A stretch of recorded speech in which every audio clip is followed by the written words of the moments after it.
after this call, we would post it on the YouTube channel after this call. We're posting the meeting of yesterday and then today on the YouTube channel. All right, so this call is actually going to be the game changer for so many of you because trading is not really about technical analysis. It goes beyond that, right? And those other things that are not technical analysis are things we will really be focusing on today. Right, today we're going to talk about theory of time and price, intraday trading, risk management, and proper trade psychology. Right, so I've actually been starting with risk management because that's actually be the major focus of today's training and then psychology. Right. Now, when I want to set this foundation this way. One thing you should know is that every good trader, these are the facts you should know about risk management. Every consistent trader is a good risk manager. This is one thing you should know. Every consistent trader is a good risk manager, right? You cannot remove risk management from consistency. If you want to see consistent profit in your trading, you must be a good risk manager. Every consistent trader is a good risk manager. Every consistently profitable trader. I just want to know that every consistent profitable trader is a good risk manager. I've not met a trader that has been profitable for 3 months. I want to know that the issue that so many traders have is that they mistake profit. Having a profitable trade, or maybe you win a trade, doesn't mean you're consistently profitable. The word consistency has to do with a long span of time, all right? For you to be consistently profitable, you can look at your 3 months history, 5 months history, 6 months history, and see an upward growth curve. All right, that is what makes the difference. You can look at your 1 year trading history, your 2 years, 3 years, 4 years, 5 years, and you can boldly say that you're able to make profit over this long period of time, right? There's no point, all right, making $1,000 in this week, right? You make $1,000 this week, all right? The next week you lose 900. This is not trading, right? This is why so many traders are failing, because they are focused on making the $1,000 and not knowing that making $1,000 and losing 900 the next week, it doesn't make any difference. But a consistently profitable trader might not make $1,000 this week. He might make, let's say, 300 this week, right? He make a consistently profitable trader might make 300 this week, make 200 next week, maybe lose 100 the upper week, and then after that, the next week after that, he makes what? Another 300. Now, if you compare this trader, right, with this guy that we make 1,000, lose 900, make maybe this week again, he over leverage again, and then make 500, and then next week, if I did not want to lose everything, I will lose 800 the next week, right? This is how so many traders' journey is like this. Now, if you compare these two traders, yes, one of them at the beginning made more profit than the other, right? But at the end, if you sum the profit and losses here, you notice that this guy that was actually making small wins, was actually the one that was profitable, right? So the first rule of good risk management is that you have to focus on the long term, all right? So you're not focused on making all the profit. This is why I am against so many mentors, because they always advertise this style of trading where you have to over leverage, right? That's why I was kind of talking about so many signal services, right? How they call their trades. Like I said that on the first of this call, that most signal services, they usually give their signals where they take profit is not even up to half of the risk. So they are going to maybe see a trade that is already selling, and then inside the middle of the trade, they will say, short the market, you should sell there, put your stop loss all the way up here, right? And then the stop loss is. Then in this trade now, they will say, okay, this point is TP1, right? As you close partials there, you're not going to do TP2 here, you close another partials there. And then if you notice that if you sum all these trades by closing all your partials, what you would make will not even be up to half of what you are risking.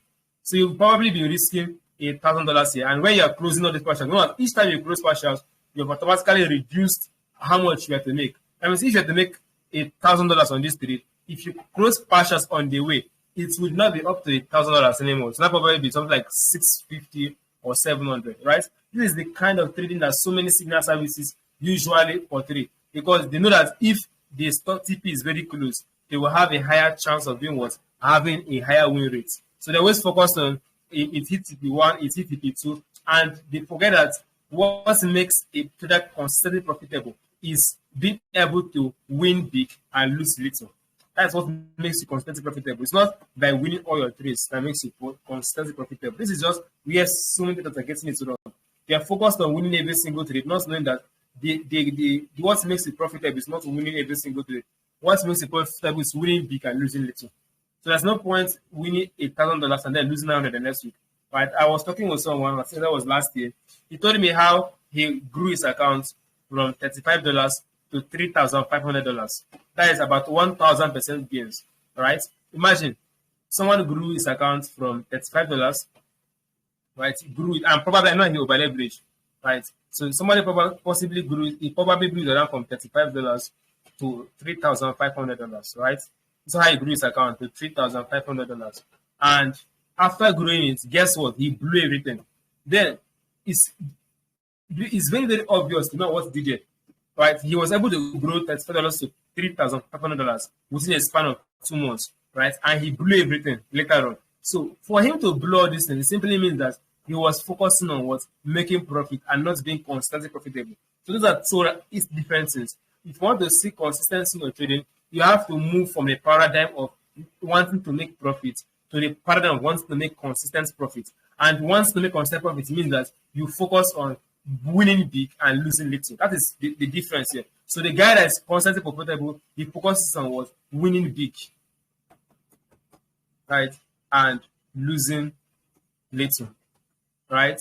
That's what this guy focuses on. And the guy that is having this boom and bust cycle, he does what? He focuses on what? Winning.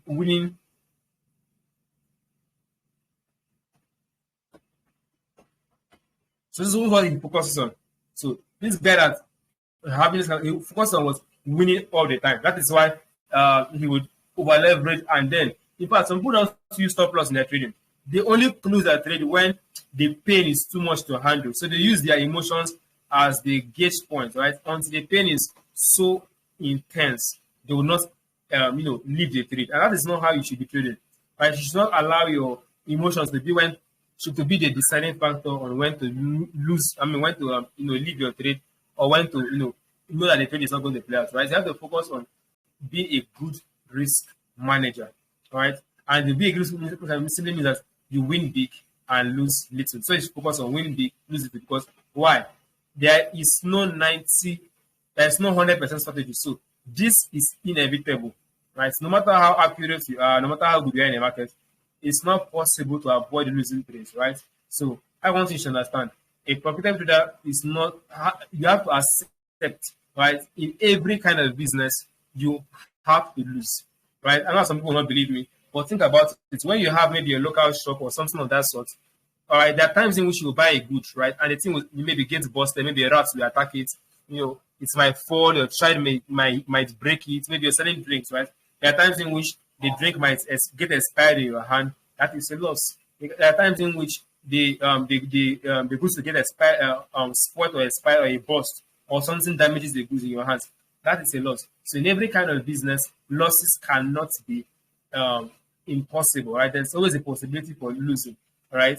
But the difference between Forex and other kinds of business is that when it comes to Forex, you can control your losses, right? While in other businesses, you might not necessarily control your losses, because I saw a picture recently where a man's poultry farm, every single chicken, I don't know, I think it was an infectious disease, right? About 100 and something poultry or products, the chickens, they all died. That's what we call business loss. So there was no way you could have controlled the death of all his chickens. Right? I feel that's some kind of maybe infectious disease, right? That is what's distinct trading from other kinds of business. You have the 100% ability to control your loss. That is why trading is very unique. Why in other businesses, sometimes you can loss is subject to time and chance, right? It might be lucky, it might be little, sometimes it can be very big, right? Sometimes it can be so huge, right? That is it. At times in which a trader can maybe misplace money and someone comes and takes the money and steals it. All those kind of things, they happen. So when it comes to that kind of businesses, the losses are not really something that can be controlled. When it comes to trading, you have 100% ability to control your risk and control your losses, right? Now, what is risk management? This is what really makes the difference, right? Beyond every other thing, I feel that this is really what makes the difference. When I understood this management, I stopped playing my accounts, right? Because, when I started trading with indicators, even when I came to the smart money space, this was something I really struggled with, right? Even in smart money, but when I learned smart money, I was still doing my account. Like even with the smart money concept, I knew everything I knew, I was still doing my account at the earlier stage. Because why? I did not incorporate risk management in my trading. I was just waiting for institutional calendar or enter, and then I would not even know how much I'm risking and all of that. All right. So risk management to me is actually the major determinant. Now I want to just know something. If you are doubting me, go and try it on a demo account. Just open your charts every day, all right? And then throw a coin, right? If the coin lands on the head, you buy. If it lands on the sell, you sell. If it lands on the tail, you sell, right? Just flip a coin. You don't do any analysis. You don't do anything like that. You don't do any analysis. Just flip a coin. If it says buy, you buy. If it says sell, you sell, right? Based on the coin, that's head and tail. But just incorporate this. In every trade you take, whether it's a trade or buy, make sure that whatever you're risking, right, you're targeting at least times 2 of it, right? Times 2 of it. Guys, just enter a trade, no analysis, just click buy or sell. But the trick is that anyone you do, if it's going to be a buy, always make sure that you are doing what? Times 2. Your TP is times 2 of what you're risking, right? Do you know that if you do this thing for 10 times or 20 times, you will find out that even without analysis, you are still going to be profitable.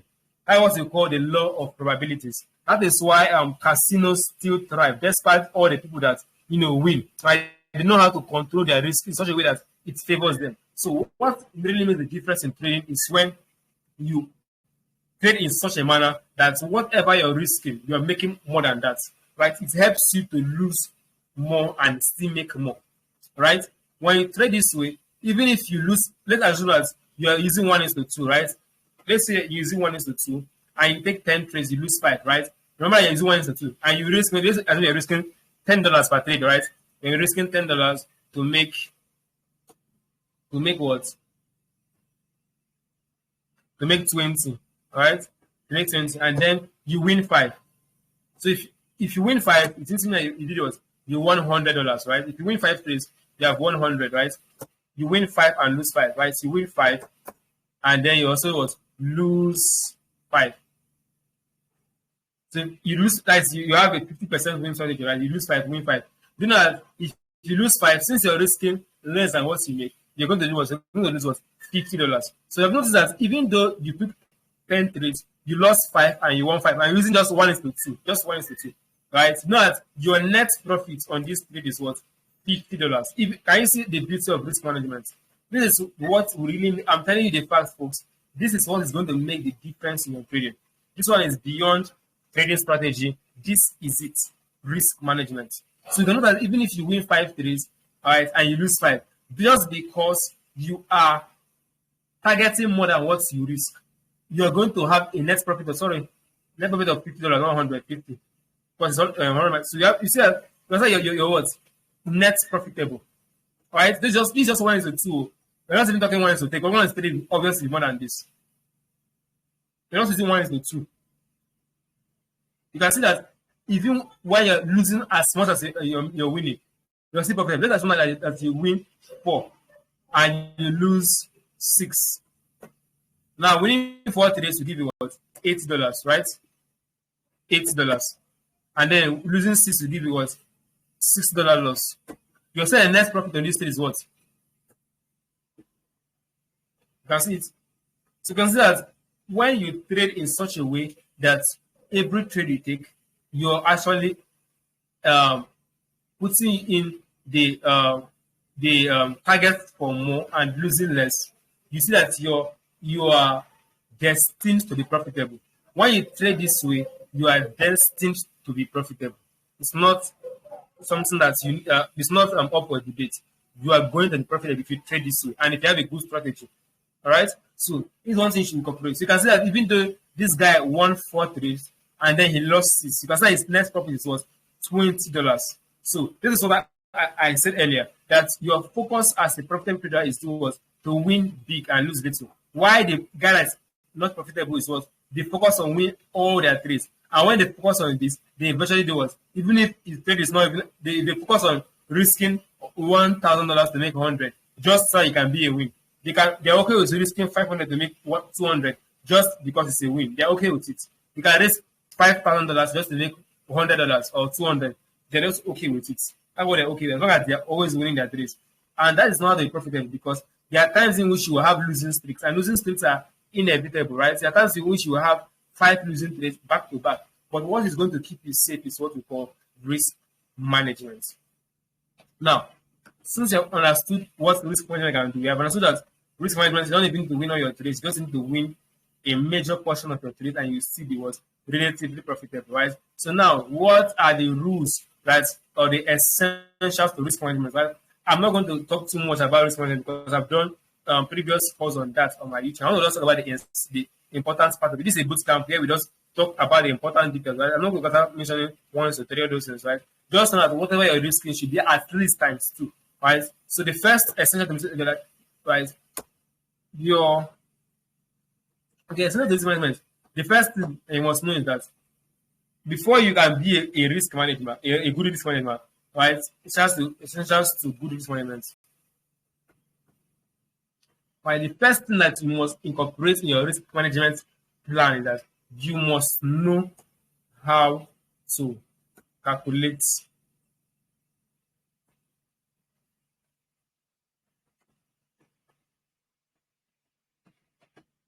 this is the first thing that you must know before you can even talk about risk management. This is the first things. First things first. It's not about knowing 1 to 2, 1 to 3. Some people, this is one point I've noticed about so many traders. They don't even know how to calculate their lot size. So why are you a trader when you don't? Just assume that now you have a shop and you maybe bought a carton of eggs and you don't know how much each egg is worth based on how much you bought it. Then what's the point of being a trader when you don't even know how much the egg? Maybe you bought a crate of eggs, 24 or so, and then you bought maybe for 10,000 naira. You don't even know how much each egg is cost. So how are you going to even price it and to make profit? How are you going to know if you're making profit or not? Since you don't even know how much your eggs are. You just bought 24, 3,000, maybe 10,000 naira. You don't know how much each one is going. You're just selling any price that comes to your mind. That's how to do it. The first thing above all is that you must know how to calculate lot size and the risk. Because lot size will determine your risk. You must know how to calculate your lot size and risk. Very compulsory. So whatever you trade, you must learn how to calculate the risk. And I've made a special videos for currency traders, right? To make it very easy. Right? There are actually applications that help you to calculate your risk and lot size. They are helping with that. You want to be using dollar value or percentage value, right? You have to download those apps. That's one I recommended. I would send a link to the video I made on that after this call, right? You have to know how to calculate your lot size and risk. This is very, very compulsory. I see so many traders that will be in a trade, they don't even know how much 10 pips is worth using their lot size. Then what's the point of trading when you don't know how to calculate this? So this is the most essential thing about risk management. You must know how to calculate your lot size. It's non-negotiable. Whether you're trading indices, stocks, whatever you're trading, you must know how to calculate this. Why is that so? Because, for example, now, if you have a lot size of, you have a stop loss of 20 pips, right? Your analysis is 20 pips stop loss, right? You know that if you use one lot, right, on this trade, the risk here is not going to be the same with when you use 1.5 lots. So now, the only way to know the lot size to use is when you do what? You learn how to calculate what? Your risk. So lot size calculations can be done automatically with trading apps. There's so many apps now for currency pairs and indices and crypto. There are apps that help you to do that. So all you need to do is do what? You just need to do is calculate your risk. If it's 10 pips, if it's 20 pips, you just put it in the calculator and it does the whole calculation for you. While synthetic indices, you might actually go manually a bit, because synthetic indices, the app is synthetic indices actually has a website for calculating risk, but you can also learn it yourself manually. I actually made a video on how to calculate lot size on synthetic indices manually. It's also on my YouTube channel, right? So I won't go over that, right? It's already recorded. It's already on the YouTube channel. All you have to do is go and locate it, or I can send the link to that after this. Or what I'll do is that when I post this video on YouTube, I will just link those videos, draw the links alongside the video, so you can be able to access them, right? So you must learn how to calculate what your risk is. Very compulsory and non-negotiable. This is how we are able to do what make risk management to be at your advantage, right? This is the greatest tool to so many traders' progress. That is why so many people are profitable, because they are good risk managers. I don't know a trader that is profitable apart from the Instagram traders we have online that will have a 20K account and be using 50 stop loss to make 20 stop loss. Apart from those Instagram celebrities, right? I don't call them traders. I call them Instagram celebrities. They are celebrities. They're not traders.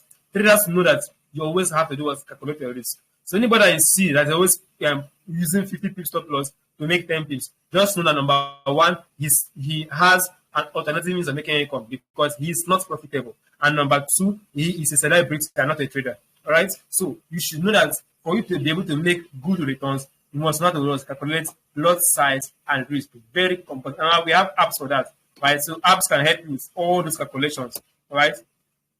The second thing to good risk management is that you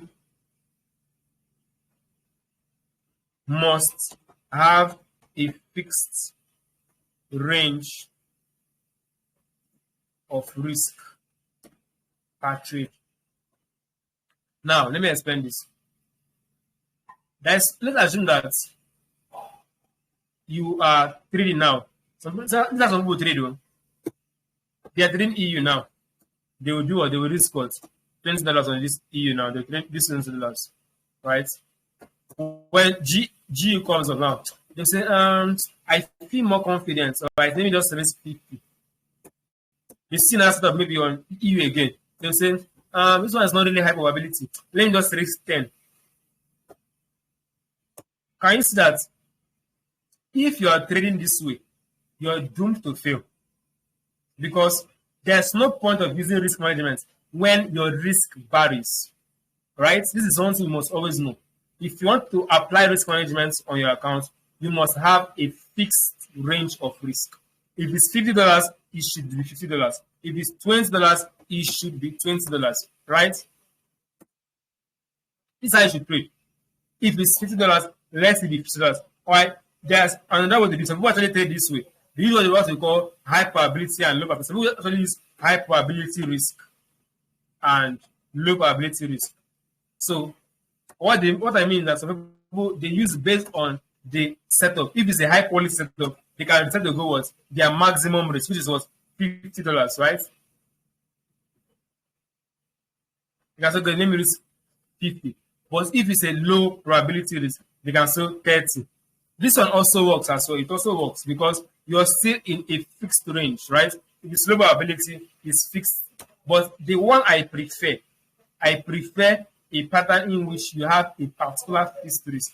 That is where risk management works most effectively. That means on every trade you take, whether high probability or low probability, you're risking the same thing. That is how risk management works best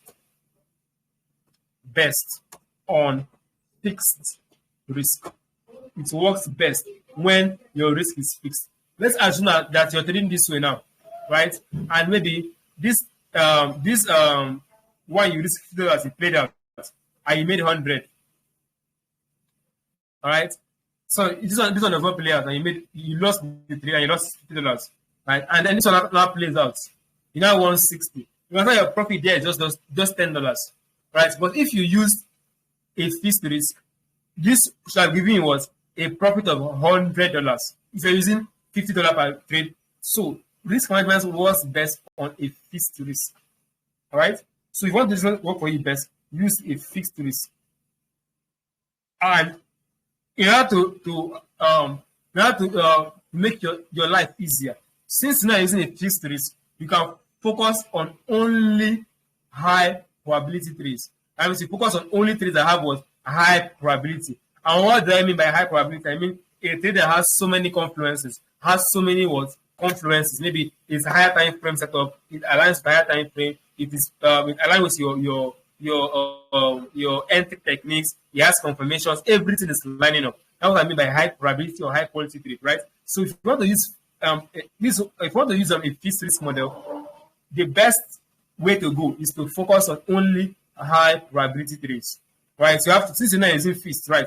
Just focus on the high probability trades and then use your fixed risk. Since you're not dividing between this and this, right? So you can just decide to do that. But for me, most of the time I use fixed risk, but there are only in few situations where I go low probability. That are trades in which, like for me, I use what I call a maximum risk system, where I cannot risk more than a particular amount. But if it's a trade I feel there's low probability, and that happens most times, if I see like a trade that's low probability, I just stay out, right? Unless I just feel like trading, right? Maybe I didn't say a trade, but most often I work on the fixed risk perspective. That's how I trade. Most times I work on this most mode of operation, fixed risk percentage.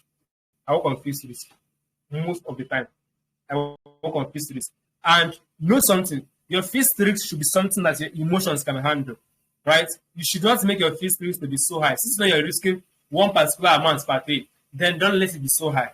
If you have a $1,000 account, there's no point in risking $200 per trade. It's not wise. You can risk as low as 50, something that you know that even if you lose 3 trades, you can still be emotionally competent, right?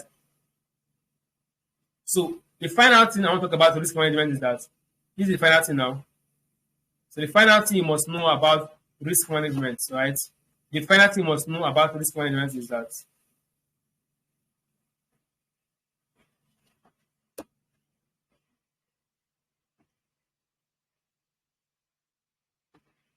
okay, two things actually. Risk in such a way that you can take 9 losses before blowing accounts. I will explain. Risk in such a way that you can take 9 losses before blowing your account. Why? Because the results of your trades are random. There is no way to know which trade will be the winner and which one will be a loser. Right? I told you earlier that if you use a 1:2 model, you can win 4 trades and be profitable. Now, since you know that you just need to win 4 to be profitable, right? So you need to win 4 to be profitable, right? This is all you know based on your risk management plan. It's not using 1:2, right? Using 1:2, right? Using the 1:2 RR model, right? Now, since you know this, there's no way, because sometimes your trade can look like it can have what your first trade will be what a loss, second trade loss, third trade loss, then fourth trade win, and then loss, win. This is how trading looks like sometimes. This is 1, 2, 3, 4, 5, 6, 7, 8, 9, 10, right? So this is how trading sometimes look like, right? Now, since you know that you need to win for the profitable, but what you don't know is that you don't know which trade will be the losing. Like, I want to ask you guys a question, right? Is there any way to know a losing trade before it plays out? If there's a way, if you think there's a way, drop some ones. If you say there's no way to know a losing trade beforehand, drop some twos. How can you know? Is there a way to know your trade is going to be a loss before it even happens? That's based on your strategy. I'm not talking about just random trade. Based on your strategy. If you say that there's a way to know that, drop some ones. Right? If you say there's no way to know a losing trade beforehand, drop some twos. Let us see your feedback on this. So we can be on the same page, right? So if you say that, just drop it on the group, right? Just drop it on the group.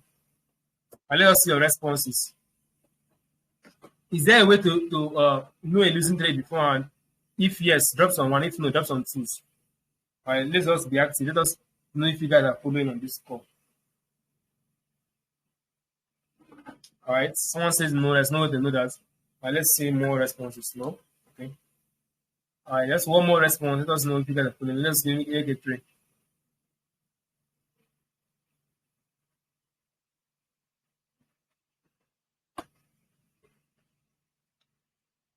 All right. So one thing you should know that. All right. All right. So based on what we know, the truth is that trading is a game of probabilities. Every trade you take is 50-50, meaning that there's a possibility it can be a win. There are instances in which you will see your strategy, everything will line up and still be a loss. It happens that even though everything lines up, the trade still doesn't play away because we have smart money entities at the back end.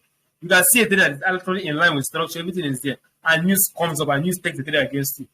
So it happens. So there's no way to know a trade that will play out beforehand based on your strategy. All right, sometimes me has to know listen to the beforehand. There are times in which I saw liquidity, I was like, trade will take a liquidity, and price still didn't take liquidity. Right? There are times in which even though everything you know, the trade will not still play out. All right? So, one thing you should know that risk management only keeps you safe, but you must believe in the game of probabilities. Meaning that you can't know the exact order of your wins and losses. There's no way to forecast that my first trade, second trade will be a win, and then third will be a loss. There's no way to know that. For you to just forecast how your 10 trades will be. There's no way to know that. That's why you must risk in a way that you can be able to survive till you win. If maybe you have a $100 account and you're risking $50 on each trade, just 2 trades, your account is gone. So now, what if the third trade was supposed to be the winning one? How would you not leave? So the goal is to live till you experience the winning trade. And the only way to live or live till then is when you trade in such a way that you can be able to take 9 losses before your account blows. That means if you have a $1,000 account, divide your account into 10 and risk it by 10. Or you can even divide by 20. Right? You can divide your account by 20 places. That means your account is $1,000. You can divide your account by 20. That means every trade divided was $50 risk. Or you can even divide it by 30 cents. So just risk in a way that you can take consecutive trades before blowing your account. Because I was watching something happen on December. A particular celebrity, right? He just posted a trade on gold. Just one trade wiped out his account. That is not risk management. Imagine one trade wiping out your whole 50K account. It doesn't make any sense. All right? You have to risk in such a way that you can take your first, second, third, fourth, and you are still in the game, even though there are wins or losses. All right? So these are the 3 essentials to good risk management. You must not calculate your loss size beforehand. You must have a fixed range of risk per trade. All right? You must risk in such a way that you can take 9 losses. That is, always divide your accounts by 10. That is why I am usually against trading with $10. Because how are you going to divide your risk into 10 places? Are you going to be risking $1 on synthetic indices? Or is it on currency risking $1? It doesn't make any sense. So you have to fund your account in such a way that you can allow the game of probability to work in your favor. The game of probability only works in your favor when you trade over a given series of trades, not 1, 2 trades. You must be willing to endure 2, 3, 4 losses and see, believing that the probability game is going to still keep you profitable. So, a profitable account will look like this. It should look like this. You see accounts going up, and then you now have some little drawdowns, and then the account will still fire up again. Because why is it good risk management? The account will be drop. This is how a profitable trading account looks like. It might have some little drawdown, maybe when it's having all these back-to-back losses, right? You can see account maybe drop a bit, drop down here, and then it start to climb up again. It may come down a bit, and then it still fire up, and then fire up. This is how a profitable account statement looks like. It is not all wins, and it's not all losses. But the significant thing is that the losses always push the price the wins always push the price by a large distance, while the losses push the account by a small distance. This is how every profitable trader's accounts look like. You always find those little drawdowns, but relatively the accounts will go up. So understanding this is what a profitable account looks like. It looks like this: good wins, small drawdowns, and relatively the account is going up. But the gamblers Their accounts look like this. Maybe you can start here with markets will just fire up and then now dump down. This is how this is how gambler the accounts usually look like. They will start with maybe $1,000. I can't see grow to 10,000. Definitely what plummets down like crazy. Or sometimes it can even be a little bit wide. You can start here and then I can't see maybe go down a bit. There's not fire up and then to come down a bit and then finally fire up and then they don't reach their peak. Then when they reach it, they're not like, all right, I have arrived. Let me increase my risk. The guys have been like this. Now the small retracement of boom. Small retracement of boom. Small retracement of boom. So a profitable account trader, his account look like a bullish market with many little retracements and explosive movement on the outside. Why a gambler or a bad risk management, his account looks like a downtrend. So when you see a forex chart, just look at whatever a downtrend looks like. That is how unprofitable traders' accounts, their statements look like. Why a profitable ones usually encounter drawdowns, but relatively the account is doing what's going up. All right. Can someone type in the group? Slow and steady wins the race. Just type in the group. Slow and steady wins the race. I want you guys to understand this whole thing. Just type slow and steady wins the race. Slow and steady wins the race. Just type it in the charts, right? Slow and steady wins the race. Yes, sir. Let's go. We must type that too. And that's the truth about trading. Slow and steady wins the race. In all my mentorship that I enrolled for, I did not come across any mentorship where they taught me risk management apart from the third one. I listened to the first one, all he taught about was strategy, how to know when to enter, how to exit. He didn't teach risk management. I know for the second one, that was even the worst. It was even encouraging us to over leverage. All right? Because then the third guy that actually learned this flow. And it was what actually changed my trading. At the beginning, since I wasn't used to that, I was ignoring that. I will listen to everything he was saying. But when it came to this, I will always ignore. That's why I suffered for a while. But until I embraced risk management, I was not able to see consistent results. So, one loss should not get you upset because you now know that a profitable account looks like a bullish market. There are always retracement, sometimes 50% retracement on his account. He might make $100 and lose 50. You might have 61.8% retracement, make 100, lose 61. But overall, over the given period of time, he is going to still experience an upward growth. So time is really a factor, and you have to be patient with this. All right? So this is basically the 3 essentials to risk management. You must always make sure that whatever trade you're taking, both prop firms, whatever you're doing, private accounts, always make sure that you divide your account by 10 places, 15 places, 20 places, and then know that you are risking based on that division. All right, so if it's a $5, if it's a $50 account, divide it by 10 and risk $5 per trade to make at least times 2 or times 3. For me, I usually use times 3, right? Well, some people prefer times 2 so they can have a higher win rate because one of the disadvantages of using 1:3 is because that you will have a lesser win rate than when you're using 1:2. 1:2 will give you a higher win rate than 1:3. But 1:3 will make you more profitable than 1:2. Depends. All right. So always have these things in the back of your mind. Know how to calculate your loss size and your risk. All right. Learn how to calculate losses and risk. Have a fixed percentage of risk per trade and risk in such a way the game of probability can be in your advantage. All right. This is something that has really helped so many students at the academy. I think I was talking with one of our students, the guy that passed his profit account recently. He was telling us how his account first went to negative, like it was minus 5%, and eventually still passed it. Why? Because I feel that risk management was there. So one thing that many people actually have an issue that once they start experiencing losing trades, they tend to break their rules. The person was risking normal. When he now loses 2 or 3 trades, he needs to increase his risk. Because once they recover his loss, that doesn't make any sense. your risk, whether you're experiencing winning trades or losing trades, it's fixed for a given period. If it's 20 trades, let's say it's 20 trades.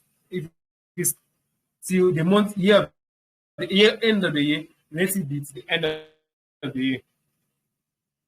All right. So that's all I really have to talk about risk management. This is just the basic things I need to mention about risk management. So now I want to just use this. So risk management usually goes hand in hand with trade psychology. All right. If you listen to many traders, they usually tell you that what made their psychology to be stable is risk management. So that's what you guys know. All right. The risk management always go hand in hand with good psychology, right? So good risk management always goes hand in hand with so good risk management. Let us kind of on the chat. Right. So good risk management usually goes hand in hand with proper trade psychology. Usually psychology. And this is the truth. There are so many traders that if you ask them, why are you profitable? They'll tell you it's just risk management. All right. So many traders, they always, some traders are profitable. They don't really know much about psychology. All they know is that they know how to manage their risk. That is actually a very good thing. If you're already a person that is not fearful naturally, you're not greedy, you don't have all those bad psychological traits, usually risk management is usually the deliverance in trading. So good risk management usually goes hand in hand with proper trade psychology. The reason why you are praying in tongues when you're taking a trade is because you're probably risking more than what you should have risked. That's why you're praying and you're swearing that, oh God, let this trade go in my profit because you're over leveraging. If I have $100 account and I'm risking just $3, would I get mad at a loss? No, because I am risking something little. But if I have $100 account and I'm risking $70, that is where it gets crazy. Because one thing that nearly wiped my accounts by 70%. So trade psychology, proper trade psychology usually goes hand in hand with what? Risk management. And now I want to share with you guys one simple hack to trade psychology. There are so many videos on trade psychology. There are so many of them. Like I want to just give you guys one simple sentence. And this is what really makes the difference in trade psychology. And that is what? Good trading habits develops good trade.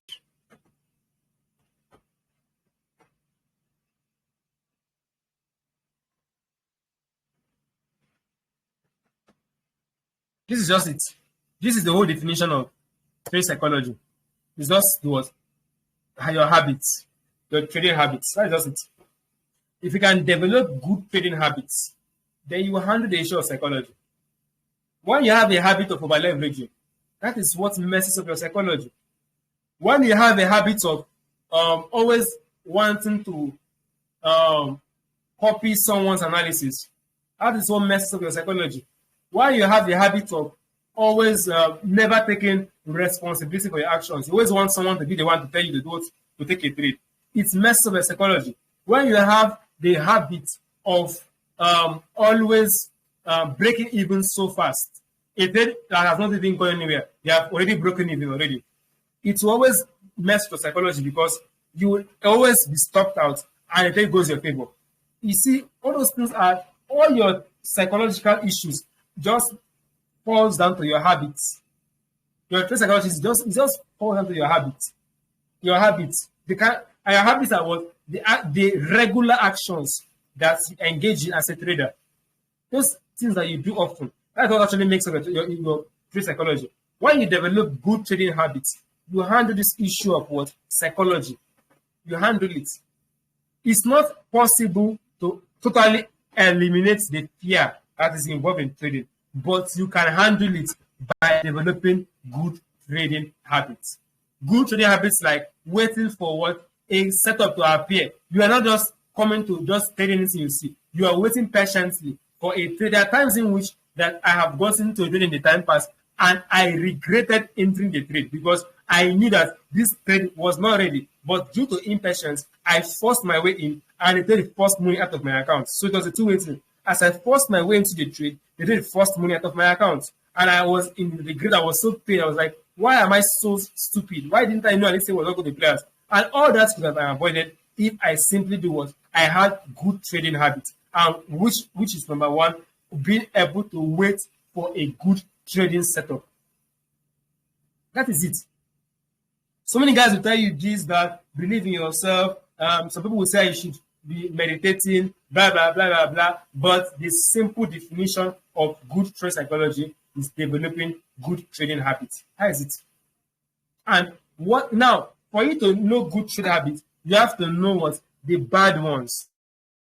Right? For you to know the trading habits that are good, you have to know the bad ones. Some of us mentioned some bad trading habits which mess up your psychology. The number one of them is number one, over leveraging. These are the bad trading habits that mess up with your psychology. This was one of the things that nearly killed me in trading, because at a point my blood pressure was increasing literally, physically. I was not having blood pressure at my little age. I'm not even up to 30, but I was having blood pressure because I was over leveraging. So these are the bad habits that has been the issue why you keep suffering in your trading. You have this habit of over leveraging. You have a $10 account and you're using 2 lot on your $100 accounts. Are you wise? You're trading G, you're using 2 lot on just a $100 account. How won't you be always depressed? How won't you be always uneasy? There are times I even take trades and I even go and sleep because I am not over leveraging. Not once if the worst come to the worst, it's just a little fraction I'm going to lose. Over leveraging all the bad habits that you have developed that has made your trading a struggle. These are the things that you should identify and work on them. The second, is what?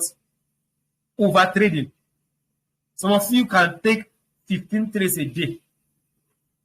You can take 15 trades a day. And this is usually caused by when you are trading too much pairs. Only you are trading EU, you are trading GU, you are trading USD JPY, you are trading every single pair on the market. Every single trade. How are you able to monitor all of them at once? Is it possible to be monitoring 15 assets at once? You're going to eventually lose trades and it will mess up your psychology. So you must develop good trading habits. So over trading is one of the bad trading habits that messes up your psychology. The third bad trading habit is what? Depending on others for your trade. These are actually very bad trading habits. There are people that cannot take a trade until they check Twitter and check everybody else's analysis. They have to do what? They have to check. Some people can never take a trade. They must come and ask me as a mentor. So in fact, some people, what they do is that they will go and carry their limit entry and they will just post their limit entry and send to me. They will like, sir, what do you think about this trade? What they want me to do is that it will play out or it's not play out. Well, I have told you that there is no way to know a trade outcome before it happens, because you are not the market. You are not the algorithm. You know the market. You are nobody in this market, folks. You're just a trader that is just trying to make an earnings. So there's no way your mentor is going to know if it's going to play out. So what's the point of coming and show me? You just post your limits, post your stop loss. I'm going to show me. So what do you think about it? Me, I'll tell you that what I will usually answer is that check, see if it's played out. That's my reply. For those of you that under my mentorship, you know that my reply is really what? See if it plays out. Because there's no way I can know that. I can't know that. See if it plays out. I usually reply them. See if it plays out. That is all. I cannot say it will play out. I won't say yes or no. I will simply say, see if it plays out. That is what I can reply you. And most times, this reply is not usually what okay for some of them. They want me to say it's going to sell, it's going to buy. Now, based on what standard? I've already taught you the strategy. What again do you want me to say? How am I going to know if it's going to play or not? That you're showing me the trade. You can show me analysis, but don't show me your limit and stop loss. Because there's no way I would know if it's going to be a winning trade or a losing trade. So don't depend on other people for your trading. You can always share your analysis. What do you think about it? I feel it is bullish, it is bearish. That is you're seeking people's opinion based on what's your analysis. It's not when you want to take a trade now, you want to show people before you take your trade. They're not going to be profitable that way. That's one of the bad habits that some traders have. And it has ruined a lot of traders. This habit of wanting to depend on someone's analysis. Even if they had a buy, once they see someone else selling, they will sell. Some people say, once they don't see my chart, they go and click sell. Because they don't see my chart, they don't go and click sell immediately. They won't even analyze and know if it's actually real. They just go and click sell. That is what messes up your trading.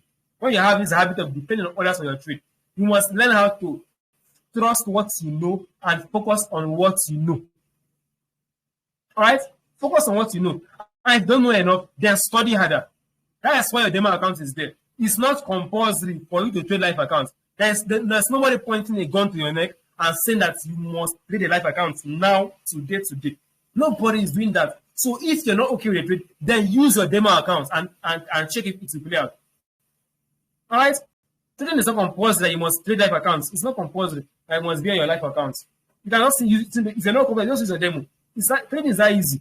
Remember what I said earlier, that trading is the only business where you have the power, the 100% power to control how much you lose and how much you win. Like in one of our call, I said that, yes, trading is risky. People always say trading is risky. But I said something. I said that trading is as risky to the level you permit it. Trading is as risky to the level you permit it. That means if I say I won't lose $1,000 today, I will not lose it because I will not even get into trades that will allow that. So trading is not, yes, trading is risky because it has the potential to do what? Do you know that everything in life has a potential? Do you know that even your pen has a potential to kill you? If there's a way that you can stab your pen in your leg, you're going to die. So every single thing in life has the potential to be good and has the potential to be bad. So it's only to the level you permit it. That is how far you can go. So trading is as risky to the level you permit it. So don't let anyone tell you that trading is too risky, it's too blah, blah, blah. No. It's as risky to the level you permit it. If you don't want to risk more than this, then you can set the stop loss to the level which you're okay with. So don't depend on others for your trades. It's a very bad habit that many people have.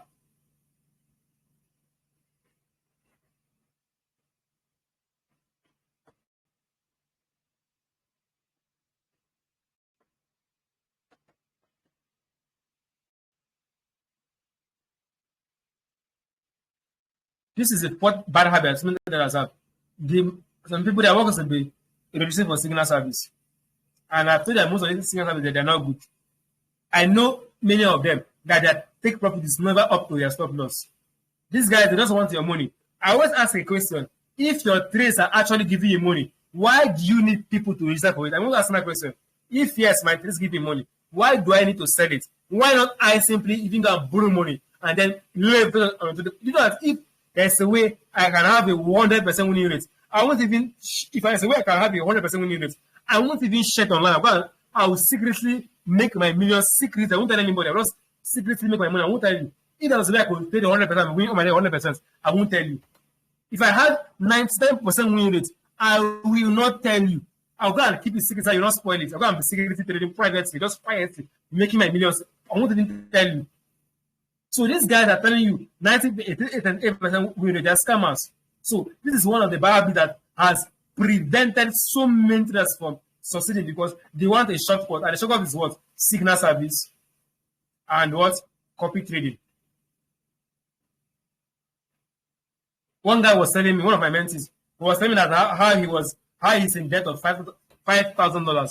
Why? Because he was with people money and he was using trading signal. Like he went and collected people money and they were using copy trading, and the team was making more losses than wins.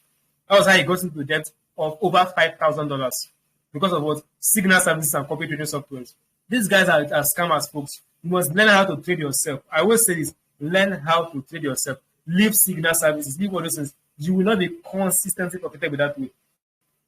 The only one I advise is maybe you have a share setups for you. Like for instance, at FX Academy, we usually share setups. So I can usually post, in fact, I can usually post what I'm looking at based on the charts. Note, I'm not giving you where to enter, where to exit. I'm not showing my analysis. So if you think it's okay, you can take it. If you don't think it's okay, so you can see that that is not your own responsibility. I'm not wanting you to buy here or sell. I just say that I believe market is going to sell from here. I won't even give you a stop loss. I'm not showing my analysis. So I'm not trying to urge you to take, but this is tell you entire. That is how you mess with the psychology. So when someone is giving you analysis, the person is actually expecting you to go through it and then make entry based on what confirmation you use. You not use whatever you use. If you want to take it, you take it. If you don't want to leave it. But when you come to skill services, you don't simply do what enter. No reason, no. They won't tell you why you should enter. They don't say sell here, stop loss here. You don't have any reason, no reason, nothing. So there's this from what signal services. You don't need anybody approval to take your trades. Take your trades. If you lose, you learn. If you win, you celebrate, and you still learn. And finally, the final bad trading habits that so many people have is this.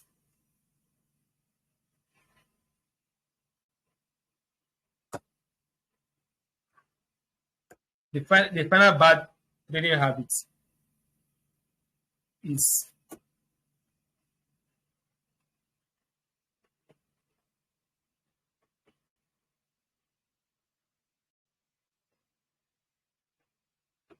some people always they have this issue. Some people are always unwilling to study. They always want someone to be the one to cut it short for them. Some people, they will never want to watch ICT videos because it's too boring. They will never want to watch a call. It is too long. They don't want to back test. If you say go and back test, and they will never back test. What they want to do is just to go and practice it live. That's why they don't progress. You must desist from this laziness of not wanting to study. It's actually a bad habit that actually messes with psychology. How can you have confidence in what you have not studied? How can you have the confidence to take a trade when you don't even know much about that particular asset? You don't even know anything about it. I won't take a trade. So you must have the willingness to study, all right, and all of that. So let's talk about the good habits which can lead towards a proper trade psychology, right? So the good habit that you should develop, and this good habit will be the end to your psychological issues. Just the end of it. Number one, good risk management. This is one of the reasons why I can take trades and go and sleep. I can take trades and go and be chatting. I'm not always monitoring my trades. Sometimes I used to do enter some trades and I'll go and be teaching with my teaching students. Like I am teaching them. Because why? I trade in such a way that one trade does not blow my accounts. I'm risking very little on my account. And that's why I can take 5 losing trades, 10 losing trades, and still I will still be able to scale up. Right? So you must learn how to manage your risk. Use good risk management. It's actually going to help your your trading. Must practice what good risk management. Now, this risk management is not note a habit is something that you do regularly, even subconsciously, but even unknowingly you do it. For instance, now some of you have the habit of chewing your nails. If someone asks you when do you chew your nails, sometimes you will see your nails short. Like me, I have a habit too. Sometimes I will see my nails short, but I can't remember when I chewed my nails. Why? Because I have the habit of chewing it. So you have to make risk management something that becomes a habit that you cannot do without risk management.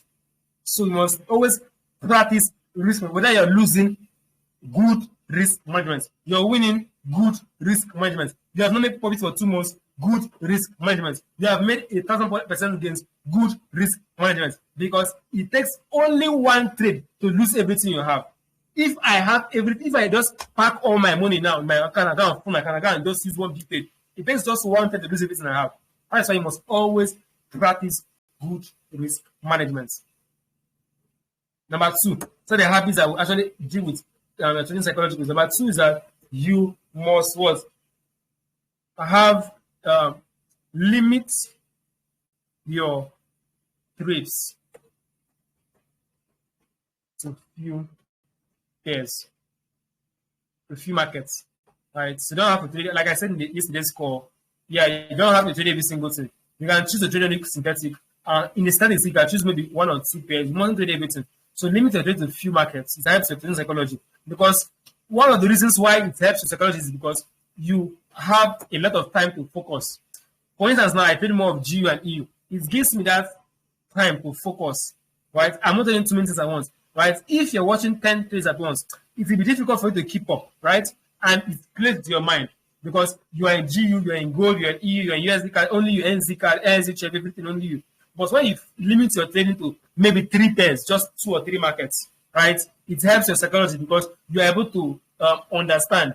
The mind cannot process too many things at once. You cannot be focusing on too many things at once. That is why if I'm watching a movie now and my sister is discussing with me, the chances are I would either be paying attention to the movie or I'm paying attention to my sister. I cannot be paying attention to people at once. I'm going to do what get was carried away by one. So that's the same thing with your trading. You have to limit your trading to few markets, right?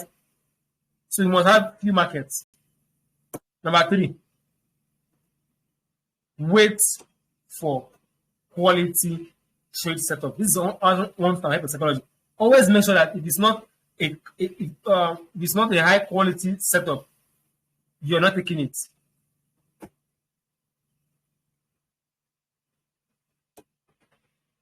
These are the things that will do with your psychology. All right? Wait for good quality setups. That means you're only waiting if there is no confirmation from everywhere. You're not taking the trade. So you always have to do what? Wait for good quality setups. Those are the habits you must build. You must have. There are times in which I stay 2 days. I don't take a trade on synthetic. I can say to it's 2 days, or 3 days. Why? Because I am waiting for what? Quality setups. Remember that all you need to drop them is to win your trades. You mustn't trade all the time. You can even take 2 trades a week and still be more profitable than someone that took 15 trades a week. It's possible because you have more wins than losses. When you practice waiting for good setups, you have more wins than losses, and you'll be more psychological stable. One of the things that makes the psychology better is when you're seeing your accounts grow up. It messes psychology when your account is going down. And when the way to make your accounts to continue going up relatively, not all the time. Relatively, that means you might encounter drawdown, but your account is still going up. Is when you wait for what? Quality trade setups. You must wait for quality trade. And you must know that it's not every time that there will be opportunity in the market. Sometimes you will see the market, there will be nothing there. You stay out. You go to the market, you analyze. That's what I usually do. What I do is that I simply go to what? Once I come to my charts, the first time I go for is the daily time frame. Once I go to daily, I can't check where the market is. If it's not a good place, I simply do what? I zero my mind from that pair for the whole day. If I just come, maybe I come to December 5 now, I check the daily time frame. And it's not a good place. I know that today, I'm not trading December 5 throughout today. If I come to maybe EU, I check the D1, and the D1 is not a good place. I know that today, I'm not trading GU, I will stay out. That's how I do it. So just use the higher time frame and just try to scan through and see if there's a good sort of. If there is not, you stay out of that pair for the whole of that day.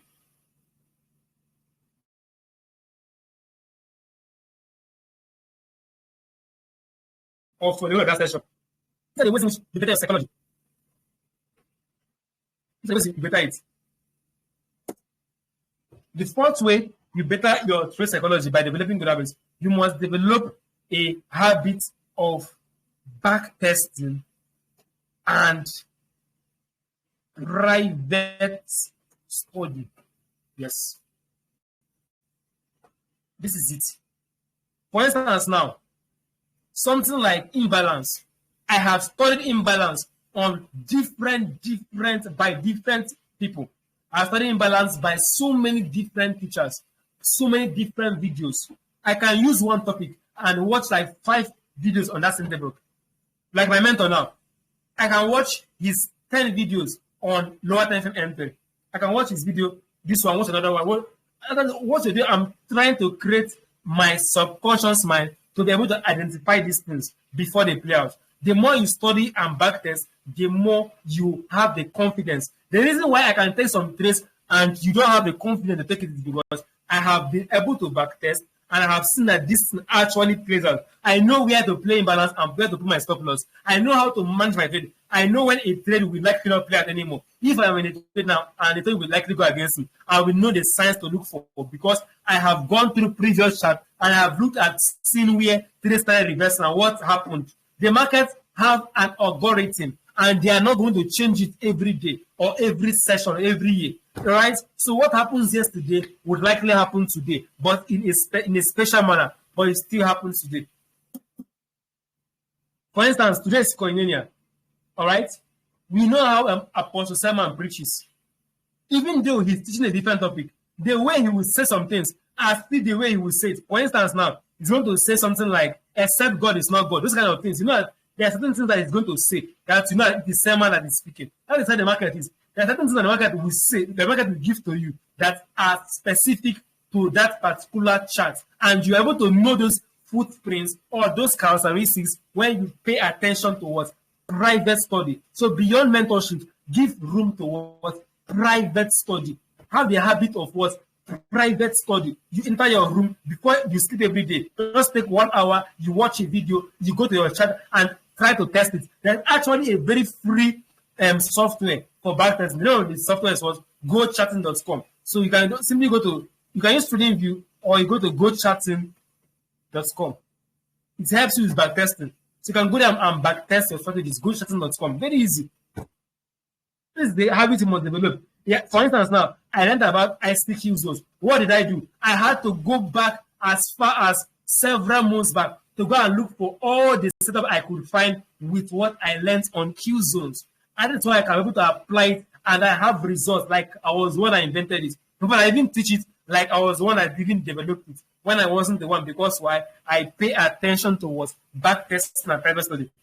These are things that many mentors will not teach you. And this is why some of them are popular, but they have a lot of failing students under them. Some of us, we're not popular because we're not going to tell you lies. We're telling you that backtesting is what makes you profitable. It's not going to go and copy a mentor. They will say, oh yeah, the team is buying. Click your buy, bring out the MT5, just buy. Risk 50 pips. We are TP1 at 20 pips, TP2, 30 pips. That is what means.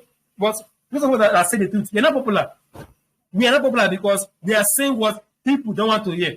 This is what I'm saying. I think that many people don't want to hear. They don't ever hear this management. They don't want to hear this one at all. They don't want to hear that it's okay to lose trades and still be profitable. They don't want to hear that one at all. They don't even want to hear back testing. Just give me the setup. Give me the stop loss. Just give me. I beg, read that thing. They don't want to hear wait for setups. They want to trade every time. They don't want to hear all this one I'm talking about. That is why 90% of traders are failing, because they don't want to develop these good habits. So the habits you must develop for you to be able to see consistency in it. And then the fifth quality that you must develop is what? You must develop a habit of what? Paying for value. I always say this, that all the mentorship programs I have had, I paid for all of them. Why? Because every single mentor is going to give you the best information when you actually pay him for it. Because the truth is that on YouTube, yes, you might see helpful stuff, but the truth is that they are not going to tell you everything. There are things they always keep secret and keep it for those that are willing to pay them. That's the truth. Even Simon says this, that there's no such thing as secrets. What we have is what we call privileged information. There's no such thing as a secret. What we have is what? Privileged information. And the access to get privileged information is by paying for them. There's no mentor that is going to come and drop his 17 years discovery for free. It's not going to happen. He's going to do what he wants to pay for it. And what also I have learned, in fact, this year I've already paid for one. In fact, the second day of this year, I paid for a training already by one of the best trainers in that field. I work for one of the best people that I paid that. And I'm planning to pay for another course, maybe between now and the end of the year. The course is 250K. But what I pay for it because I know that this course I'm going to pay for is not actually in trading, it's actually in something else I'm doing. But now if I pay for it, my life cannot be the same. Because I'm paying to someone that has a track record of excellence. I know that what value is there. So you must always have that. If everything that is valuable always comes with a price tag, it cannot be free. Even doing business with God, it's not free. You have to fast. You have to deprive yourself of so many things. These are the things you pay. You have to learn how to give, learn how to pay your tithe, learn how to do things that are inconvenience. That is what really makes a difference. So each time you approach a course or something that you feel has value, learn how to pay. Stop withholding. Some people would prefer blowing their account. There's one guy that I was talking with, that was sometime last year. Right? This guy, he says, I told him about our mentorship program that we have actually trained 130, and then it was about 100 students or so. I think that the truth is that you need to really come for mentorship because there are so many things that you don't know, and the YouTube is deceiving you. They're not telling you everything. The guy refused. He thought he was trying to make me rich. I said, okay, no problem, because me, I won't even force you. What happened after 1 month? The guy blew $1,000 in just 1 month. That's what he blew. Because why? What he knows is not valuable. So if you want to give valuable things, you must learn how to pay for them. Learn how to pay for trainings. Stop always hopping from free calls to free calls, everything free. You are not going to go far that way. Men that actually go far in trading always pay for trainings. They pay for it. There's no exception. I know people like my mentors, people like Honcho, he paid for counseling mentorship. You know, Matthew, Tony, those guys that train me, they pay, even Ejimi, Papa Ejimi, you know him, he paid for trainings. That's how you actually develop you must have a habit of paying for value, not only in trading, in every facet of life, in everything you do. The reason why I know how to do graphic design so well is because I paid for a course, and the course was actually about 40K. That when I paid for it was actually a kind of combo course, about 40K. Then I learned Amazon KDP, all those stores, how to edit books, how to do designs. It was just a 40,000 course. That's how you actually do better, because you actually leverage on information that actually works by paying for it. That's how you actually develop a good trading habit. Learn to pay for value. Learn to pay for. Stop looking for everything free. You're not going to go far. That's the truth. It's not a course. It's just the truth about it. Because I have read my Bible. I have studied people that are doing well in life. They always pay for value. Anywhere they see value, they pay. Even if it's something that did not even help them, they still pay. Because there's no way you will be in a course and you won't learn, even if it's just one thing. That course that I paid for, I did not really learn much. But since I learned one side, one course I paid for, my first graphic design course, I didn't really learn much. But at least I learned how to remove background for my pictures. At least I learned one side. There's no way you can pay for a valuable course by someone with a track record of results that won't learn at least one thing that can help you, because the guy has the results, and results are transferable when you can sit down and learn. Are you guys getting value? If you guys are learning something, just type value in the groups. I want to know if you guys are actually learning something. Just type value. Type value. If you guys are actually learning something from this call, type value in the call. Are you guys, I know you guys are actually getting.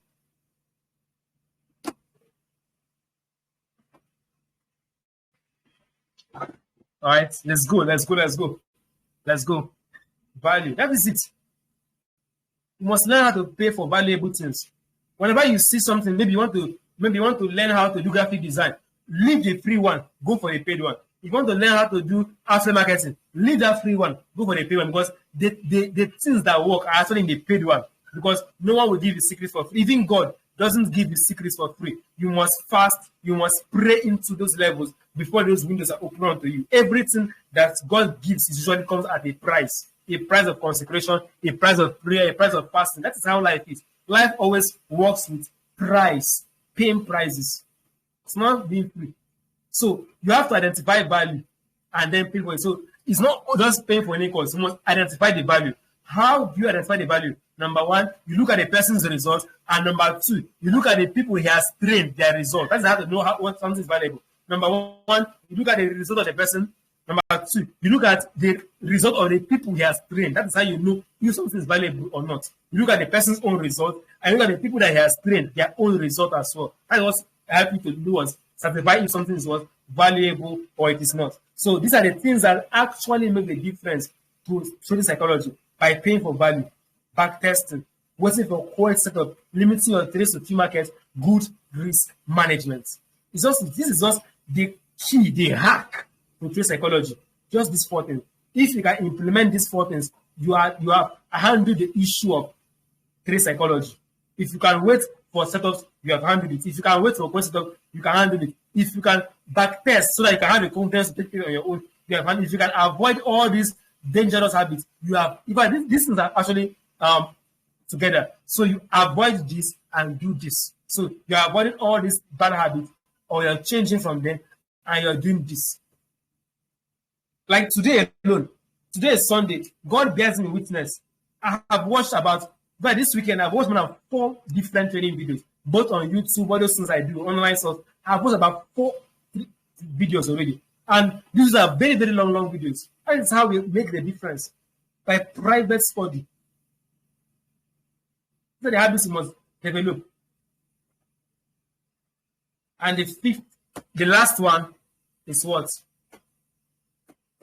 The 5 habits that you must have was you must be flexible. Because why? You can't know everything. You must be flexible and willing to learn. There are some people that know it all. Some people, they know everything. They're never flexible. There are times in which I will have a buy analysis, and then I said, this buy may not play out. Let me just stay out, or let me just see it. So you must be flexible in the market. You must learn how to be flexible. You must learn how to change your mind quickly. You must not just be it must be this way. The market is not your child, right? You must learn how to be flexible. If the market is not going to buy, for instance, like me, if I take a trade 2 times and it doesn't pay, I won't take it 3rd time. If I remember I try to buy a trade, the first time it hits stop loss, second hits stop loss, I will not tell the market. I won't try again. Because there's something wrong I'm doing. So you must be willing to learn, you must be flexible. You must not force trades. You must be flexible, knowing that the market is not your father's own, it's not your mother's own, it doesn't have any allegiance to you. All right? So you must learn how to do what? To be flexible and willing to learn. There are things I don't know, even at my level, and there are things that you don't know. Be willing to always learn, be willing to review what you know, be willing to always adjust your knowledge. All right? Always be flexible. The things I knew last year, I know the things I know I will know this year. And probably by next 2 years, what I know now will possibly be less than what I will know in the next 2 years. And the only way you know more is when you're willing to learn. Some people, they have this issue with ego, right? They don't even know and they don't want to be taught. Some people have ego. That's why they will not go for. In trading, you must eliminate ego. Right? You must be willing to learn. Willing to learn. Right? And one painful thing about learning is that you don't learn at your terms. You learn at the teacher's terms. So if you're learning on somebody, you have to be willing to learn at the teacher's terms. You won't be the one to tell the teacher how to teach you or how it should be taught. That is one thing that I see for states you guys. You guys want IC to making videos short. Meanwhile, that is not how he wants to teach. So a student is not at liberty to tell the teacher how he wants to be taught. It's the teacher that teaches how he wants, and the student is willing to be flexible and able to learn how the teacher is teaching it. If it's not okay, you can look for someone else. So you must be willing to learn, willing and flexible to learn. This is it, folks. So I think that we have talked about it. So if this has helped with your trading psychology, or if you have seen simple solutions to your psychology issues, just drop some 5s in the group, right? Let's just see that this is helping your psychology. Just drop some 5s in the group. Just drop some 5s. Let's see if this call has actually done some damage to your wrong trading psychology and has helped in any way. Drop some 5s in the group. Right, let's go. All right. So I think we are done with psychology. Now let us just quickly run through the intraday trading and price and time. All right. So this is the last thing I did for this call. For this call, you're just pointing the gun at the head of the cow. Those important things, For those here, I can see Mr. Solomon. Mr. Solomon, our newest founder trader. So this is part of what you should learn. You should learn how to wait for quality setups. Now you have a live account. It's not time to be shooting your gun anyhow. Always wait for trade to come to you. Not that you be. This is actually an advice to Solomon, the latest guy that has been followed by MFF. Learn to wait for trades to come to you. You mustn't trade every day. There's no time limit anymore now, right? No more time limits. So you don't have any time limits. Always wait for quality trade because in the reality, less is more. That is the truth, folks. Less is usually more. Less is more. Now, the theory of price and time. Now, the theory of price and time are very, very applicable on the currency and indices market, but they are also applicable on the synthetic, but they have a stronger or more application on the currency market, the theory of price and time. So when you talk about price and time, we're talking about specific times to trade the market, we're talking about specific time signatures, we're talking about specific time movements, we're talking about specific time structures. Now, I will start with the power of 3. I actually learned this from ICT, but what he said is that in a bullish market, a market that is bullish usually looks like this, right? That's how a bullish market usually looks. And let's look at the reach out to see it. Because that's, because on this chart, because that most of the bullish candles, they usually did what? What look at the bullish markets, the bullish candles, usually did what? They usually open and drop down first before going up. Because most of the bullish candles usually do what? They usually open and drop down first before going higher, right? And it's usually very more clear on the daily time frame. It's only clear on the daily time frame. That's why you really see it very clearly. Since let's look for a bullish market. Let's look for where market was very bullish. Looking for where market was bullish, right? So look at it here. Because all the bullish market, they had that specific object. So they had one specific signature that most of the candles that are bullish would do what usually do was open, drop down, and run higher. Open, drop down, and run higher. So this is actually what a bullish market looks like. So you have that's what a bullish market looks like from what the algorithm perspective. That is actually price and time. So I know that a bullish market would always, or usually, most of the time, when the market is bullish, it usually do was go down first before going higher. All right.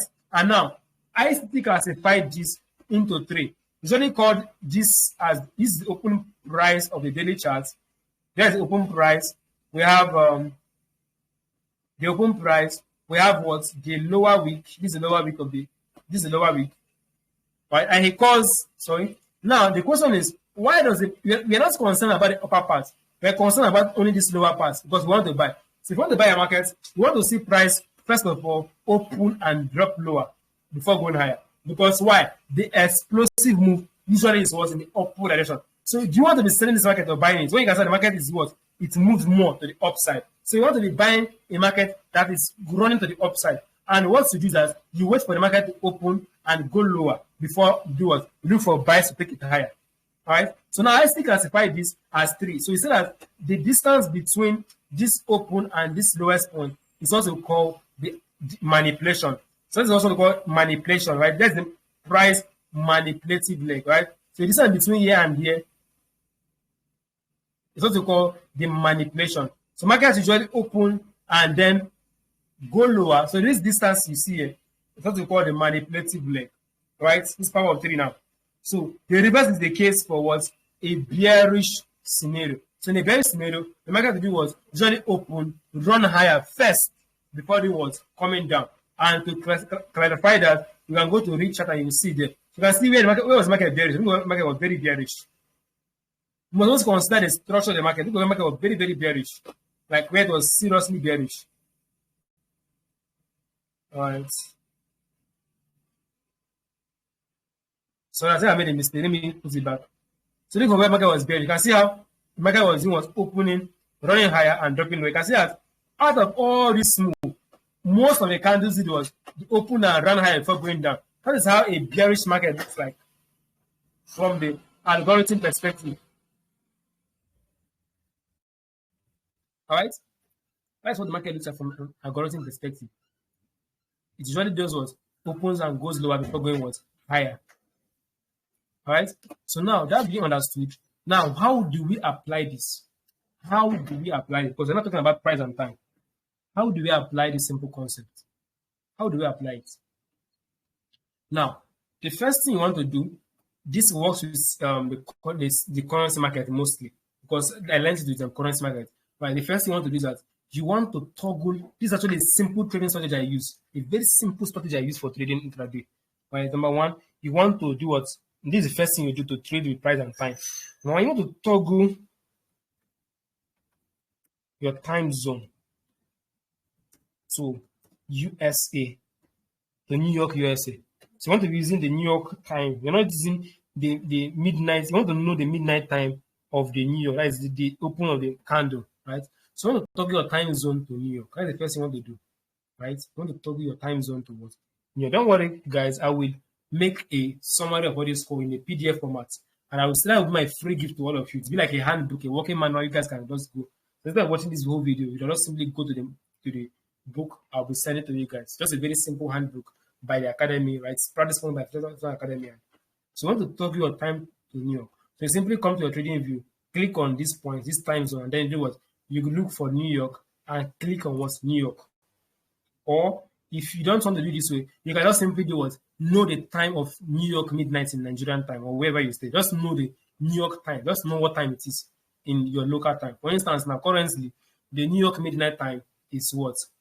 It's 6 a.m. Nigerian time, because New York is actually 6 hours behind us. So if you want to know the New York time currency in Nigeria, just know that whenever it's 6 o'clock in the morning, that is when New York is having it. That's how I usually know it. So if you don't have your phone with you, just know that by 7 o'clock, sorry, by 6 o'clock, we are actually in New York midnight. So you have to be using you use the New York time zone for this. Right? Why for synthetic, you have to use the midnight time of 1 a.m. Right? That's the difference. Synthetic markets use what the New York time, sorry, the midnight time. That's 1 a.m. That is when synthetic market open by 1 a.m. And synthetic indices is based in South Africa, so they're actually 1 hour behind us. Yeah, 1 hour behind us. So synthetic indices market, you're using what? You're using the 1 a.m. time.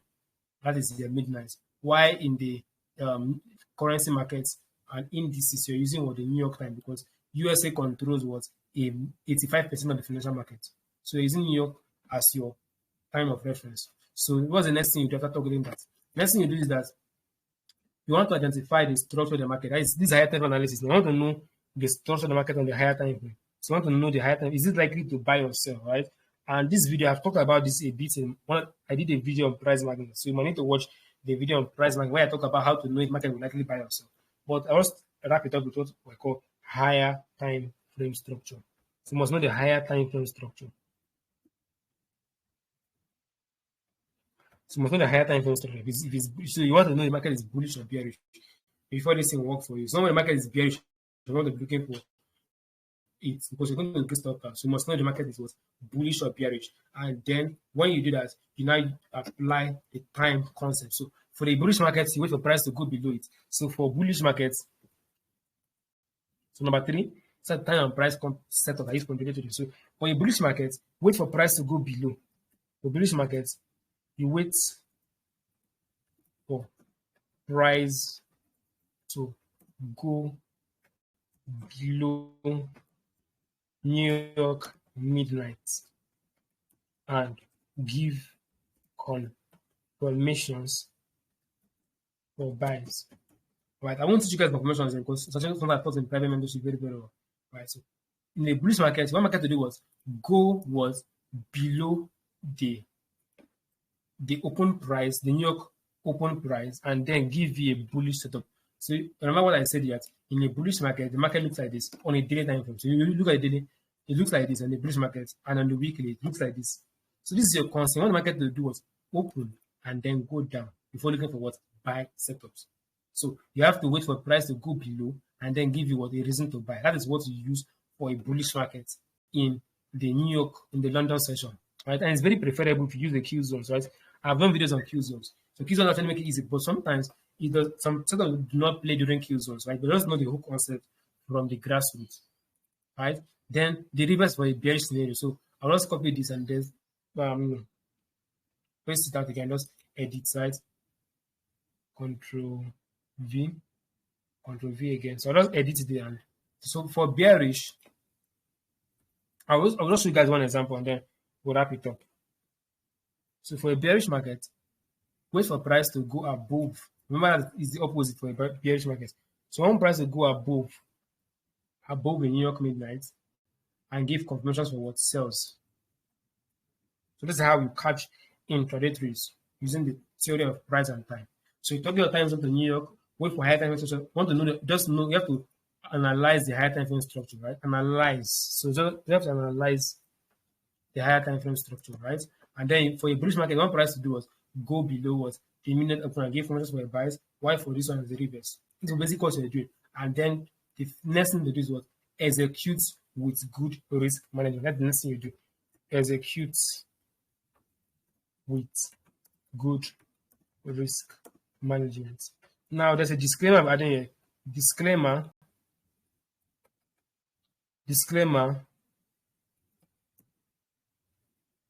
Practice this with demo account before going live. Because some people now have told them how to trade intraday. When they're going to be using it live, those that need to use live account, you're not wise if you do that way. So I've told you that who would actually do what? Spend time in private study and backtesting. So as you're learning this information, you simply backtest it. So the first thing you have to do is this is a disclaimer there. Always practice it with your demo account. Try to your demo account. There are people that are trading with 30 years that sees demo accounts. You're not bigger. You can never grow above demo accounts. You can never outgrow a demo account. Demo account is there for practice and backtesting. You can't be using your live account to be doing practice. right? So you must practice with your demo account. So now these are the rules that you must use if you want to maximize on this simple intraday trading strategy, which I use. And it is beautiful. Like, shush, I use it a lot, and it's giving me so many winning trades, right? It's not 100%, it's not 100% win rate, and all of that, those things, all those fun stuff, right? It's something that actually will give you more guarantees of wins than losses. So for you to better understand this concept, you have to watch my video I made on Brian's market. It's going to really be very, very beneficial because it's going to help you to know if the market is going to be bullish or bearish for that day. Right. So let us look at one example and then we call it a day. This call is already 1 hour and 30 minutes, right? So I have to just take a little time because today's the last day. So let us look at GA, right? So this is the current day. Right. Let us look at the recent days, right? Let us kind of understand the market. Let us look at the higher time structure first. So my time is already talking on New York. Right. So what am I looking for now? I want to know the higher time frame structure. All right, let me just zoom out a bit to know the higher time frame structure. All right, what I can say, the market is actually bullish. All right, all right, let me see the structure of the market. The market is what? You can see a higher high here. You can see a higher low. Okay. You can see a higher high there. All right, higher high. So the market is actually bullish, and then we came to what level? We came to we came at its 8.6 fib level, and there was actually an institutional candle here. This candle actually showed liquidity, and there's also an institutional candle right there. So the market came to those very narrow sweep, and market came there, and that's what the market is buying off. All right, so let's look at the 3 days. Since okay, this market was actually bullish, so somewhere around there. You can see how the sign has been given. So let's go to the lower time frame and see how we would have played this concept. I'm going to show you guys a practical application, just maybe 1 or 2 examples, right? So we are bullish. So let us go back a time a bit. So we are bullish, right? So let's look at this point. I want to start from this point when the market started buying very, very well. Right. So from here, right, the market actually did what? You can say the market actually did what? Gave a buy signal. So we are seeing the market start making a series of higher highs and higher lows. So in the time we are seeing what? A kind of bullish structure, right? So the market was actually bullish at this point. Now let us look at what I just explained for you guys. So this was Wednesday. So the first thing you want to mark out was your New York midnight time. So what was New York midnight time? Somewhere around here, all right? That was it. So remember, on a bullish day, you want price to do what? First of all, run below before doing what? Running higher, right? So did we have that? Yes, we did. So market on midnight, to open somewhere around there. That was New York midnight time. You mark it, draw it, extend it in time. Then what the market did? The market was first of all run down. And why did it run down? What it was to take out liquidity. So it took out all this liquidity to this side, grab liquidity, and then it gave what? A break of structure to the upside. So we had what? A break of this high, giving us what? A break of structure. So we have a bullish setup here, right? So now, what the price play? Price came for what? The institutional candle, which I just taught you guys yesterday, that the candle that takes that stop loss is the candle you should be playing. Either they open 50% or in lower time end. So markets came perfect towards. Have you seen these things lining up? You can see how the things I taught you yesterday is actually line up with today's teaching. Just so easy, so easy. Like yeah, we in the private mentorship, we explain this in further details. I even explained other kind of entries apart from this open. Like I didn't send another entry here, which I'm not going to discuss. I can actually send another entry somewhere here, which the markets give. I won't discuss that because that's actually private mentorship stuff, right? But based on what I taught you guys yesterday, I don't want to confuse you. I want to just stick to what I have taught. I don't talk about other techniques. We talk about only institutional candles. I can see that this candle did what? Took out liquidity and it was broke structure. Does this resemble what I taught you guys yesterday? If it resembles, so please drop some ones in the group. If you look at what I taught you guys yesterday, if you just drop some ones in the group, if it's resemble ones what I taught yesterday, drop some ones. This thing looks like what I taught yesterday. If it resembles what I taught you guys on the track, just drop some ones. So I can know that you guys actually we are paying attention to yesterday's score. Because this is a continuation of yesterday's score. Alright, I can see some ones. Let's see more. Let's see more. Does this look like what I told yesterday, guys? I said you guys were not on the call yesterday. You need to understand what I just talked about there. Alright, yeah, okay. Amazing. So now you see that markets came towards the institutional candle. exactly what I thought yesterday. And what? It touched the first time, second, and then market ran. And this trade gave shush. He bought for days. Like this would have been more than 1 is to 10. Like seriously, like giving more than 1 is to 10. Let us check if you held it from there. Right. But for me, normally, I'll be targeting normally. I won't try to come and tell you guys that normally I'm targeting this high, this previous high. So I'm targeting normally this previous high. So I'm targeting normally. So normally I'm targeting that high. I don't have targeting my TP. For me personally, I'm targeting that high. So I'll likely put my entry here, stop loss below there.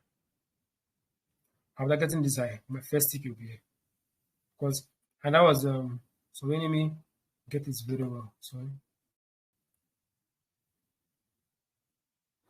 if you're using the open and stop loss below, just below the candle, that would have been 2.3. Also, if you were spending $10, I made $23 on this. Very clean. This is why I don't really like holding trades above previous because it's fond of dancing. Once it creates the liquidity, start to dance. So I don't like to just take TP at once. So sometimes it can just hit TP and just come back. Sometimes it can continue. But this was a trade idea of Wednesday. All right. So let's look for another day. I want to see if this concept actually pay. Let's look for one more day.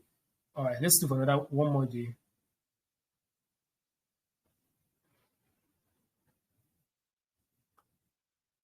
All right. So we had this was the open price. Where was the open price?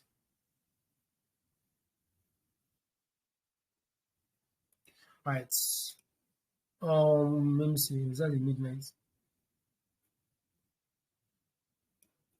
All right. You can see that price actually went higher first, but at some point the market eventually came a bit below the open price, and I'm sure it gave some kind of confirmation inside there if you look carefully.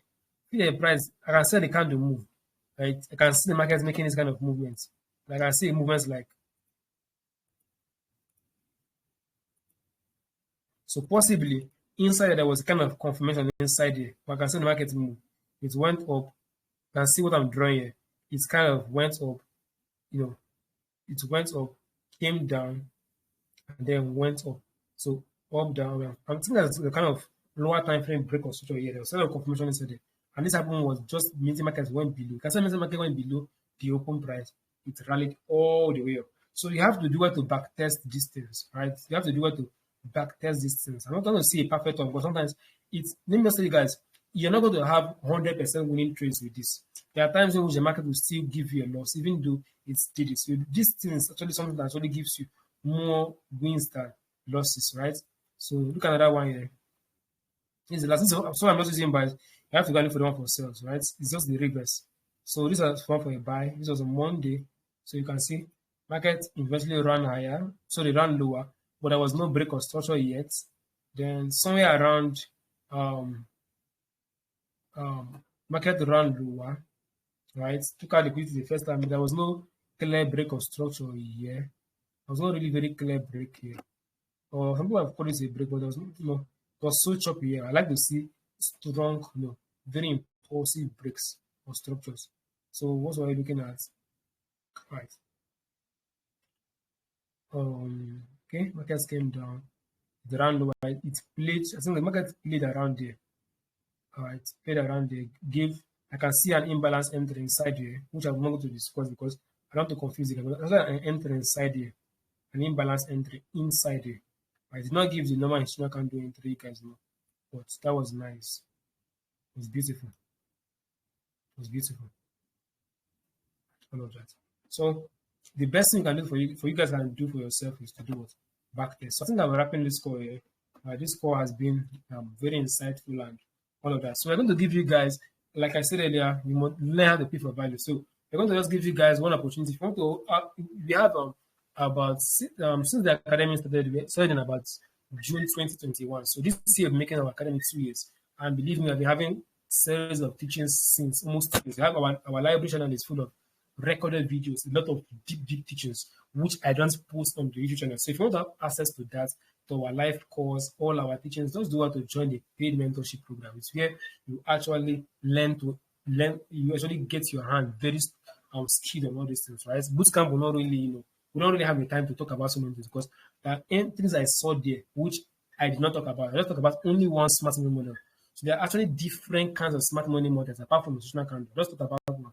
So we have more of them in the academy, right? So if you want to join us, we're going to just do just a little discount for you guys that have been paying attention to now. So our course actually goes for 35,000 naira, but from now to the end of the month, we're going to give our one and only discount for the year 2023. You said we're going to give discount this year, but for just this bootcamp, we're going to just give a 10,000 naira off our course. So instead of paying 35k, paying 25k, and the offer ends on the 31st of this month. Once the first reach, we are closing it, all right? Because we don't want everybody to know this thing, because these things are things that actually makes a difference, all right? So if you want to join us on this, just go to reach out to me. That's where you actually learn the skill set, right? It's not something you can learn on 2 or 3 videos, right? You just use this as an opportunity to just show you the light and then show that that's actually you're going to be profitable in the financial market, right? So this is the end of the course. If you want to join our mentorship program, do want to send me a DM. And also, I'll be sending the free handbook to you guys. Just that it's free of charge. I will post the link for it probably tomorrow or next, and then you can just sign up the automatic to your email. You see the free handbook. It's just a summary of everything I have taught with pictures, with breakdowns to make it just like a handbook, right? So you guys can be able to follow up, right? So if you want to join a paid membership program, just go to send a DM at the discount of 10, so 25k instead of 30k. If you're in other countries, you can always reach out to me. We have ways to get you guys connected, right? We have guys from Botswana, we have guys from different Dubai, UK, Zimbabwe, Kenya, different parts of the world, and they're all doing amazingly well. The ones that are serious actually, because you cannot have students that are all serious. Some of them will choose not to be serious, but the ones that choose to be serious, they always see results. All right, so it's actually your choice to join us, and it's actually a 1-year mentorship program, right? So if you're joining us, it will be from here to the next 1 year, all right? So until next year, we'll have our 2024 bootcamp probably next year. So this is the last bootcamp, only bootcamp of the year, and the recording will be posted on YouTube, right? If you want to join our mentorship program, we have a 10,000K discount and all of that, right? So until next time, cheers and God bless.